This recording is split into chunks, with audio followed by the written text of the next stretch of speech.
কলকাতায় একে খানের সঙ্গে। লন্ডন থেকে ঢাকার পথে কলকাতায় এসে মাওলানা ভাসানী আটকে পড়েন 1955 সালে। গভর্নর জেনারেল ইস্কান্দার মির্জা ঘোষণা দিয়েছেন ভাসানী দেশে ফিরলেই গ্রেফতার। তাই তাকে 4 মাস স্বেচ্ছা নির্বাসনে কাটাতে হয় কলকাতার এক সাধারণ হোটেলে। সেখানে তার সঙ্গে গিয়ে দেখা করতেন দেশের নানা শ্রেণীর ও নানা পেশার মানুষ, শিল্পী, সাহিত্যিক, রাজনৈতিক, শ্রমিক নেতা থেকে শিল্পপতি। একদিন মাওলানা অস্থায়ী ঠিকানায় শিয়ালদার কাছে টাওয়ার হোটেলে গিয়ে উপস্থিত হন পূর্ব বাংলার জাতীয়তাবাদী শিল্পপতি চাটগার একে খান। দেশপ্রেমিক জাতীয়তাবাদী বুর্জোয়াদের সঙ্গে সুসম্পর্ক রাখতেন ভাসানী। তারাও তার দলকে আর্থিক সহায়তা দিতেন।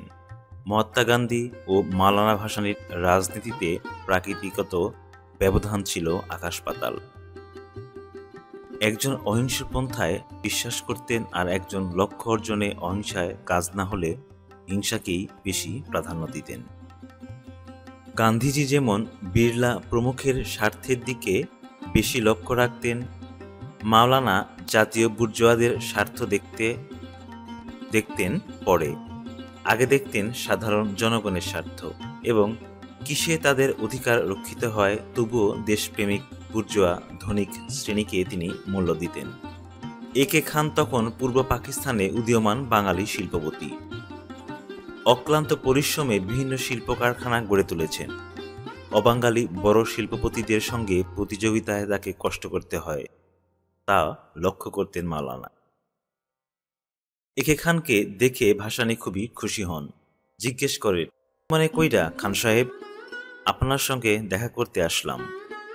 অধ্যাপক মুজাফফর আহমদ ব্যস্ত হয়ে পড়েন তাকে আপ্যায়নের জন্য। ফলমূল ইত্যাদি মাওলানার ঘরেই থাকে। অতিথি সৎকারে কখনো সমস্যা হয় না।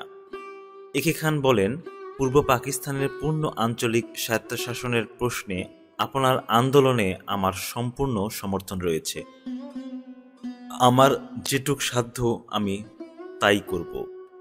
মাওলানা ভারতের স্বাধীনতা সংগ্রামে দেশপ্রেমিক জাতীয়তাবাদী শিল্পপতি ও ব্যবসায়ীদের ভূমিকা সম্পর্কে এক দীর্ঘ বক্তৃতা দেন। গান্ধীকে কিভাবে বিড়ালরা ও অন্য শিল্পপতিরা টাকা পয়সা দিয়ে সাহায্য করেছেন এবং কেন করেছেন তা সম্পর্কে ব্যাখ্যা দেন। মাওলানা খানকে বলেন, পশ্চিম পাকিস্তানি অবাঙালি শিল্পপতিদের সঙ্গে প্রতিযোগিতা আমাদের নতুন শিল্পপতিদের দীর্ঘ পথ পাড়ি দিতে দীর্ঘ সময়ের প্রয়োজন। রাজনৈতিক অধিকার অর্জন ছাড়া অর্থনৈতিকভাবে পূর্ব বাংলা উঠে দাঁড়াতে পারবে না বলে বক্তব্য করেন মাওলানা। সেই রাজনৈতিক অধিকারের অর্থ একে খানের কাছেও খুব স্পষ্ট।